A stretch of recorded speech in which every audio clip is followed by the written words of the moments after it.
Olá, tudo bem? Eu sou a doutora Aline Guzzi e hoje eu tô aqui para conversar com vocês sobre o bruxismo. O ranger de dentes, o chamado bruxismo, principalmente durante o sono, é frequente em adultos e tem graves consequências.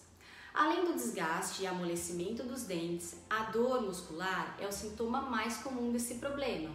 O paciente pode também apresentar dores de cabeça, zumbido no ouvido, dor no pescoço, na mandíbula e ao abrir e fechar a boca. Esse esforço extra e parafuncional realizado pelos músculos da mastigação pode ser muito prejudicial e trazer muito desconforto ao paciente. Só quem passa por isso sabe do que eu estou falando. O bruxismo pode estar relacionado com inúmeros fatores, como fatores genéticos, situações de estresse, tensão, ansiedade, problemas físicos de oclusão ou fechamento inadequado da boca, por exemplo.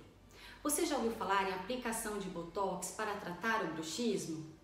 A toxina botulínica surgiu no tratamentos estéticos para retardar o surgimento de marcas de expressão e remover as rugas dinâmicas. Mas nos últimos anos tem sido muito indicado para diminuir as dores provenientes do apertamento e o ranger dos dentes, aliviando as dores de cabeça e relaxando os músculos que estão relacionados com o bruxismo.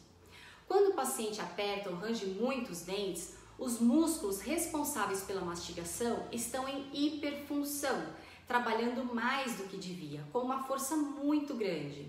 Então, o botox não irá paralisar completamente esses músculos, mas ele irá diminuir a potência e o excesso de força.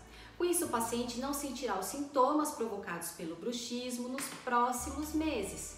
É importante que o profissional identifique os fatores que estejam desencadeando esse processo para que realmente o tratamento seja efetivo. Espero que você tenha gostado desse vídeo. Até mais. Tchau, tchau!